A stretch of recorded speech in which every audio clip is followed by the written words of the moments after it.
هذا القرآن يوحدنا لطريق الخير يوجهنا الله تعالى أنزله ورسول الله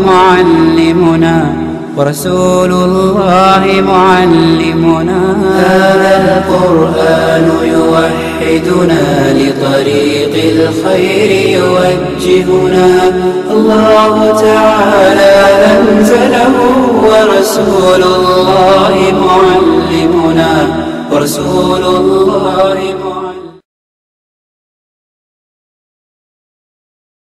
نتوكل عليه ونعوذ بالله من شرور أنفسنا ومن سيئات أعمالنا من يهده الله فلا مضل له ومن يضلله فلا هادي له وأشهد أن لا إله إلا الله وأشهد أن محمدا عبده ورسوله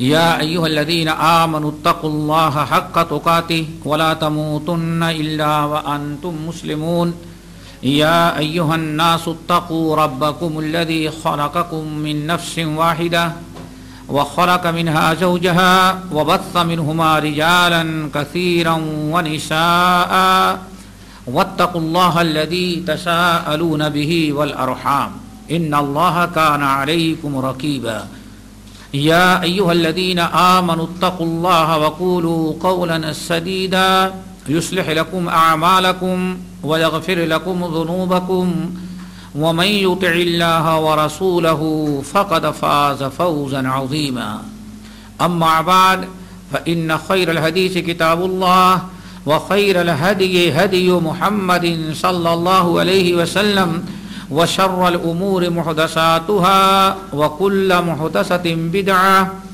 وكل بدعة ضلالة وكل ضلالة في النار فأعوذ بالله السميع العليم من الشيطان الرجيم بسم الله الرحمن الرحيم والذين تبوأوا الدار والإيمان من قبلهم يحبون من هاجر إليهم ولا يجدون في صدورهم حاجة مما أوتوا ويؤثرون على أنفسهم ولو كان بهم خصاصة ومن يوق شح نفسه فأولئك هم المفلحون. یہ سورۃ الحشر کی آیت نمبر 9 میں نے پڑھی ہے، اور یہی سورۃ الحشر کے اندر جو آخری آیت میں وَمَنْ يُوقَ شُحَّ نَفْسِهِ فَأُولَئِكَ هُمُ الْمُفْلِحُونَ جو بیان کیا گیا ہے، بعین ہی یہی چیز اللہ رب العالمین نے سورۃ التغابن کی آیت نمبر 16 کے اندر بیان فرمایا فَاتَّقُوا اللَّهَ مَا اسْتَطَعْتُمْ وَأَطِيعُوا وَأَنْفِقُوا خَيْرًا لِأَنفُسِكُمْ وَمَنْ يُوقَ شُحَّ نَفْسِهِ فَأُولَئِكَ هُمُ الْمُفْلِحُونَ. موضوع ہے شح. یہ عربی لفظ ہے اور آپ کے سامنے لکھا ہوا ہے. قرآن پاک میں یہ لفظ کئی مقامات پر آیا ہوا ہے اور ہر جگہ اللہ تعالیٰ نے اس کی مذمت بیان کی ہے. بدترین عادتوں میں سے جو ہمارے مسلم معاشرے کو برباد کرنے والے، تباہ کر دینے والی جو عادات اور جو برائیاں ہیں، ان میں ایک شح ہے. بلکہ ہم سے پہلے جتنی قومیں ہلاک اور برباد ہوئی ہیں، ان میں سب سے بڑا سبب یہ تھا کہ وہ شح جیسی بیماری کی شکار ہو چکی تھی. انہیں کے اندر یہ بیماری، یہ برائی بہت ہی پھیل چکی تھی، عام ہو چکی تھی. شح یہ ایمان کے خلاف ایک انسان کے اندر خصلت اور عادت ہوتی ہے. ایمان سے اس کا بڑا ٹکراؤ اور تضاد ہے. بہت ساری برائیاں ہمارے معاشرے میں عام ہیں، لیکن ہم لوگ ہمارے ہاں اس کو وَتَحْسَبُونَهُ هَيِّنًا کے مصداق ہمارے معاشرے میں ان کو کوئی عیب نہیں سمجھا جاتا کہ بھئی اس کا اپنا نجی معاملہ، وہ جیسے چاہے کریں، یہ کہہ کر کہ ہم لوگ اس کو بہت ہی ہلکا بنا دیتے ہیں. حالانکہ وَهُوَ عِنْدَ اللَّهِ عظیم، تمہارے نزدیک تو بہت معمولی ہے، لیکن اللہ تعالیٰ کے نزدیک بہت ہی عظیم ترین برائی اور خطرناک گناہ ہے. اللہ تعالیٰ ہم سب لوگوں کو شح سے بچائے. اس سے پناہ مانگنا چاہیے کہ اللہم قنی شح نفسی. آج اس درس میں اسی برائی جس کی بنا پر ہم سے پہلی قوم ہلاک و برباد ہوئی، اللہ تعالیٰ نے اسی برائی کی بچنے پر ہمیں کامیابی کی گارنٹی دی ہے۔ وَمَن يُوقَ شُحَّ نَفْسِهِ فَأُولَٰئِكَ هُمُ الْمُفْلِحُونَ۔ جو انسان اپنے آپ کو شح سے بچا لے گا وہی فلاح پائے گا۔ پتہ یہ چل گیا کہ فلاح پانے کے لیے، کامیابی کے لیے شح سے پاک ہونا ضروری ہے۔ صرف اسی ایک آیت پر انسان غور کرے تب پتہ چلے گا کہ کتنی خطرناک یہ برائی ہے۔ کیوں؟ اللہ نے فرمایا تمہیں جنت میں جانا ہے تو اپنے آپ کو اس عادت اور اس برائی سے پاک کرو، بچاؤ۔ شح کہتے کس کو ہیں؟ سب سے پہلی چیز اس کو خوب اچھی طرح سے سمجھ لیں۔ عام طور پر شح بخل کو کہا جاتا ہے، اور بخل یعنی بخیلی آپ حضرات جانتے ہیں۔ کہا جاتا ہے بخیلی کنجوسی کو کیا کہا؟ شح، بخیلی اور کنجوسی ہی کو شح بھی کہتے ہیں، یہ عام طور پر کہا جاتا ہے۔ لیکن اگر قرآنی آیات اور احادیث کو دیکھا جائے تو دونوں میں بڑا فرق ہے۔ بخیلی اور شح میں بہت بڑا فرق ہے۔ بخیلی اتنی خطرناک نہیں ہوتی جتنی خطرناک شح ہے۔ بخیلی اسی شح کا ایک حصہ ہے، اس کا ایک چھوٹا سا تنکا ہے۔ شح بہت ہی وسیع، خطرناک، بہت بڑی چیز ہے۔ شح کس کو کہتے ہیں؟ شح کے کئی معنی بیان کیے گئے۔ ایک معنی تو یہ بیان کیا جاتا ہے شح کا کہ بخیلی کسی چیز میں بخل کرنا۔ اللہ نے آپ کو مال دیا، آپ مال خرچ کرنے میں بخیلی کریں، آپ اپنے ذات پر، اپنے اہل ویال کے ذات پر خرچ نہ کریں تو اس کو کیا کہیں گے؟ بخیلی۔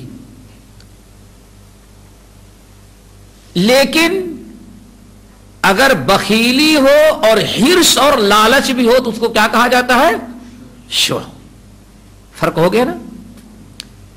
صرف اگر انسان کنجوسی اور بخیلی کرتا ہے تو اس کو کہا جاتا ہے بخیلی یا بخل عربی میں کہتے ہیں۔ لیکن اسی بخیلی کے ساتھ ساتھ انتہائی درجے کی لالچ اور حرص پیدا ہو جائے، دونوں چیزیں، تو اس کو کہا جاتا ہے شح۔ ایک معنی تو یہ، بہت سارے لوگوں نے یہ فرق بیان کیا۔ لیکن امام ابن رجب حنبلی رحمہم اللہ، اللہ تعالیٰ ایسے بزرگوں کی ان بزرگوں کی قبروں کو نوروں سے بھرے، انہوں نے اور دیگر اسلاف نے جو شح کا معنی بیان کیا گیا وہ ذہن میں رکھیں، اور اسی کے مطابق جو ہم قرآنی آیات اور احادیث بیان کریں گے ان کو آپ فٹ کرتے جائیں اور سمجھتے جائیں، تاکہ بخل کا بھیانک منظر جو اللہ کے رسول صلی اللہ علیہ وسلم نے احادیث میں بیان کیا ہے ہمارے سامنے وہ اس کا عکس نظر آنے لگے۔ ابھی آپ نے سنا کہ اگر صرف کنجوسی کرتا ہے مال میں تو اس کو کہتے ہیں بخیلی، اور اگر بخیلی کے ساتھ ساتھ حرص، لالچ، طمع بھی انتہائی درجے کی ہو جائے تو اس کو کہتے ہیں شح۔ نمبر 2، بخیلی کا تعلق صرف مال سے ہے۔ کس سے ہے؟ مال۔ اللہ تعالیٰ نے آپ کو مال دیا، آپ حلال طریقے سے مال کو استعمال کریں، نہیں کرتے، بلکہ جتنا خرچ کرنا چاہیے اس کو بھی نہیں خرچ کرتے، آپ بخیلی کرتے ہیں، رشتہ داروں کو نہیں دیتے، اولاد پر خرچ نہیں کرتے، پڑوسیوں کو نہیں دیتے، آپ اچھے سے نہ کھاتے ہیں نہ پیتے ہیں، تو اس کو کیا کہا جاتا ہے؟ بخیلی۔ بخیلی صرف مال میں کنجوسی کریں گے تو عربی میں اس کو کہتے ہیں بخیلی یا بخل کہتے ہیں۔ لیکن مال کے علاوہ بہت ساری چیزیں جو اللہ نے آپ کو دیا ہے ان میں جو آپ کنجوسی کریں گے تو اس کو بخیلی نہیں بلکہ اس کو شح کہتے ہیں۔ مثلا اللہ نے آپ کو علم دیا ہے، علم کا تقاضا یہ ہے، اسلام کا مطالبہ یہ ہے کہ اللہ نے آپ کو علم دیا تو اپنے علم سے لوگوں کو فائدہ پہنچائیں، علم کو پھیلائیں، نشر کریں، اس سے لوگوں کی اصلاح کریں، لوگوں کو پڑھائیں، لوگوں کو سکھائیں۔ کوئی مسئلہ پوچھتا ہے تو آپ بتائیں، اس کو کیا کہا جائے گا؟ اگر کوئی اس میں بخیلی کرتا ہے علم پھیلانے میں، علم بتانے میں، تو اس کو بخیلی نہیں بلکہ اس کو کیا کہیں گے؟ شو۔ اللہ نے آپ کو صحت و تندرستی سے نوازا ہے، اب آپ نے صحت و تندرستی میں کنجوسی کریں تو اس کو بخیلی نہیں کہیں گے بلکہ اس کو کیا کہیں گے؟ شو۔ ایک فرق یہ بیان کیا گیا۔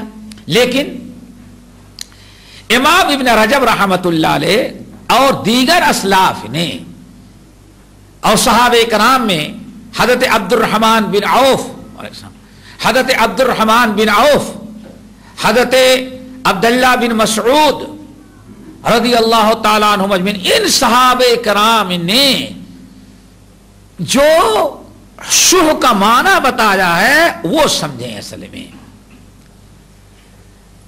یہ حضرات کہتے ہیں اللہ تعالی نے آپ کو طرح طرح کی نعمتیں، آپ کو زندگی گزارنے کے لیے جتنی چیزوں کی ضرورت ہیں اللہ تعالیٰ نے سب آپ کو میسر کیا، سب اللہ نے آپ کے لیے حلال کیا، سب آپ کو مباح کیا۔ اللہ تعالیٰ نے آپ کو ضرورت ہے اپنا گھر بسانا چاہتے ہیں، نکاح کر کے 1 سے لے کر کے 4 تک کی عورت کی آپ کو اللہ نے اجازت دی۔ اللہ تعالیٰ نے آپ کپڑا پہننے کے محتاج ہوتے ہیں، اللہ تعالیٰ نے آپ کو بہت سارے کپڑے حلال کر دیے ہیں۔